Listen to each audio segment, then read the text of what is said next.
I feel like you could have had your pick of anything to come back to Broadway with. What made it this play for you? I just had to do it. When I read it, I just said I have to play this character. I love her so much. I think she's so unique, um, and it's so fun to share it with the audience. And I've been trying to make it work for a couple of years. It's like life kept getting in the way, but we finally found the time, and I convinced my two sons they should spend the summer in New York City. So it worked out.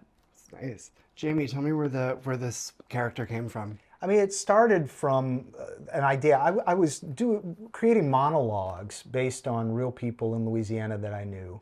And I knew I wanted to try to create a character that captured this aunt of mine who was so funny and such a storyteller, but had a kind of a tragic life, a difficult life.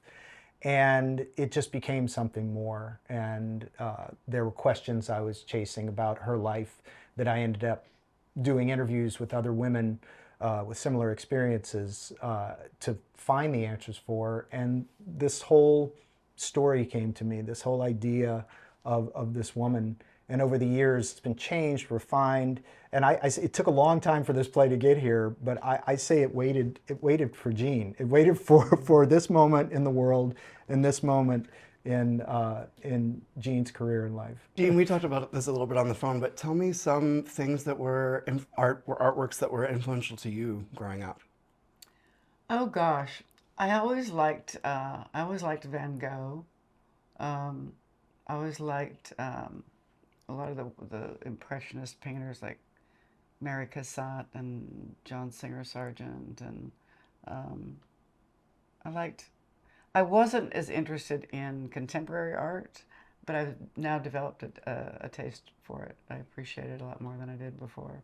I had a grandmother who always took us to museums and to the opera and to the ballet and to theater, so I was very fortunate with that. Sarna, when I think of your resume, at least on Broadway, I think of mostly these big musicals that you've worked on.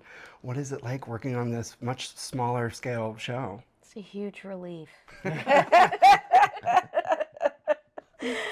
um, it it's wonderful to work on something that's so quiet but so powerful and so meaningful, and to be able to be so driven by the language.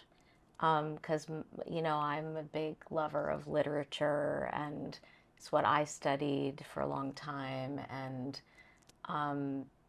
the power of words and poetry means a great deal to me. So just to have an intimate relationship with the language and with somebody who's so skilled at portraying that and unpacking that and being so nuanced with the character and the words, it's very peaceful in a lot of ways, and it's very joyful. So some of the frenetic energy that comes with doing musicals, and also sometimes I say a director's job is actually we're managers, which isn't very sexy, I guess, as some people might view the job, but you are really managing time and people and schedules and a lot of departments. But I feel like an artist again doing something like this with both Jamie Yeah, and no, Jean. I mean she's just from day one. I was just so glad she was there, because she's so smart, she's so observant, and very literate and very educated, and just and so incredibly collaborative and kind, and it's just been a joy from the beginning, and him too.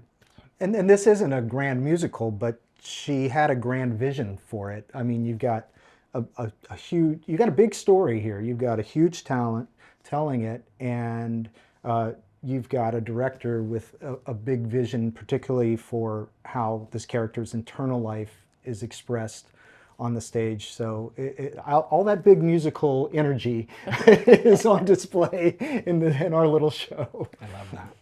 Jean, I know this is a basic, dumb question, but tell me a little bit about Izzy, who she is to you. I think I would just adore her if I ever got to meet her. We look quite a bit alike. Identical. We have some things in common. I saw a photo yesterday. The hair's a little different. Yeah, her hair's a little different. Her mom had really curly hair. But I just, like I said, I love people who find humor everywhere. I mean, if somebody makes me laugh, I'm halfway in love. Um, and I've always felt like a very, very optimistic person. Um, there have been things that have happened in my life in the last several years that have kind of, a few things that have kind of started to beat that out of me a little bit, and that's the danger, you know. Life can do that, and you have to guard against that. You have to be careful, because once you get jaded, it's like losing your virginity. I guess you don't really get it back, you know. And that's when I see kids getting jaded, and I see that scares me, because I know they don't know what they've lost. They don't know what they've been robbed of. And to not be jaded is a wonderful thing. It's a wonderful gift, and you should hold on to it as long as possible, hopefully till the day you die. But I love that about Izzy.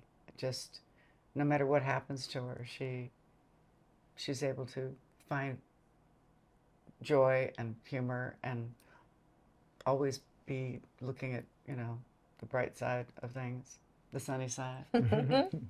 It's funny that you say that you love when people make you laugh, because, you know, I'm thinking both of you have spent so much of your career straddling between comedy, and this is, I wouldn't call this a comedy particularly. It's funny, but it's got a lot of it's laughs. but it's a dramatic. It has its dramatic moments too. What is the? Why do you like to live at that intersection? Said both of you. Do you want Well, I mean, because that's, first of all, that's what real life is like. Yeah. You know, and someone asked me once if I had to choose between doing drama and comedy, if I absolutely had to choose one.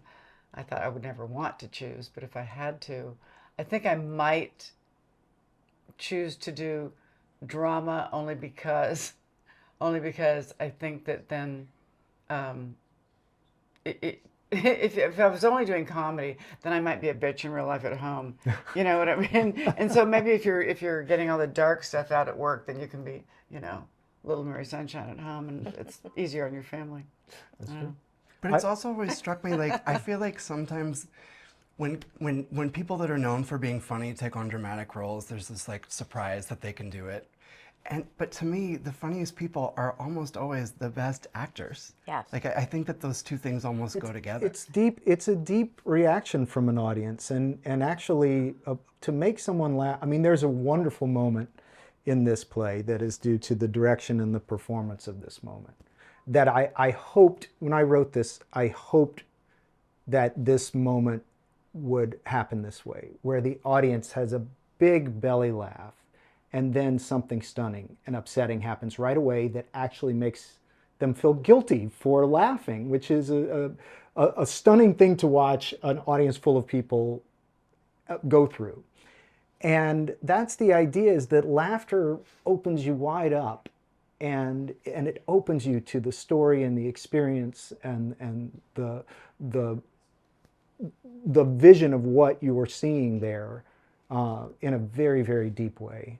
So I think laughter is a way to reach people deeply. Oh, absolutely. I mean, you can lecture somebody about something, but if you can get a message to them through humor, it's a lot more effective.